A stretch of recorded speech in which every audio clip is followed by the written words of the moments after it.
Bona tarda, soc Víctor Ferrer, nascut a Quesa, València, el 1954, dissenyador gràfic de professió, em dedico a l'espeleologia, faig fotografia subterrània, llibres de coves.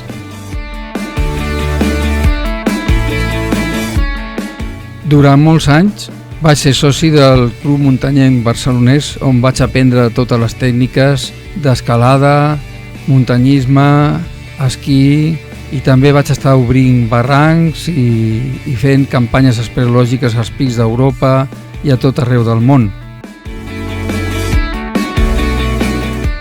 He tingut la sort de poder realitzar diversos projectes de museu, tant a Catalunya, Espanya, França, Itàlia, com últimament a Brasil.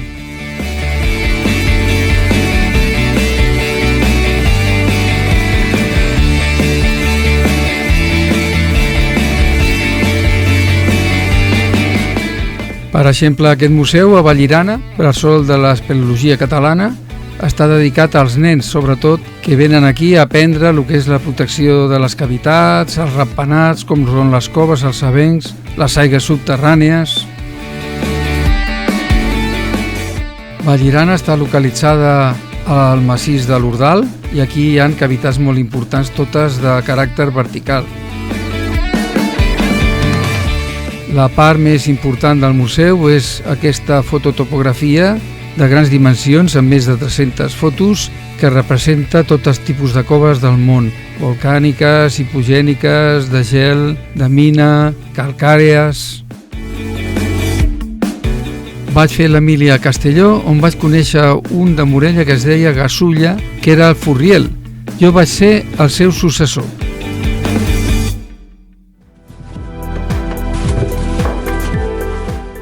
El Forat Micó de Cardona és el lloc on vaig fer la fotografia presentada al concurs.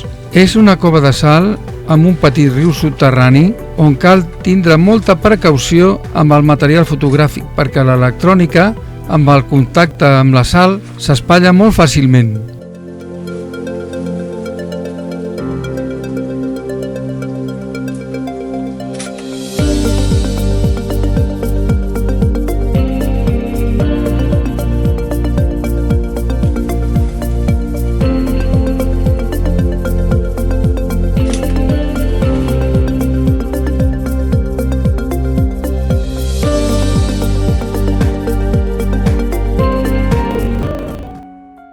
Després d'un llarg meandre estret i on cal arrossegar-se, arribem a una part més ampla on podem trobar unes galeries precioses amb unes formacions molt maques. Potser és aquí on trobem la part més interessant de la cavitat.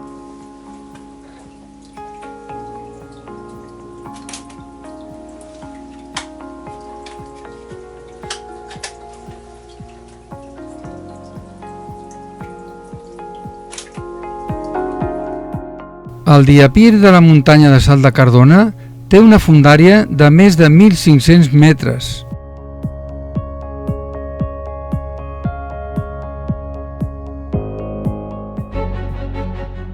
La fotografia presentada al concurs es va fer en un lloc molt espectacular on els estrats estan plegats d'una manera increïble.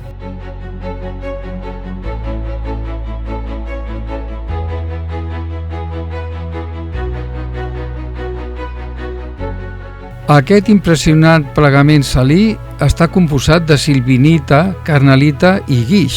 Les blanques estalactites de sal no són verticals, van en diferents direccions. Gràcies a la Societat Esportiva Espemo, a l'Ajuntament de Morella i a la Mancomunitat Comarcal dels Ports.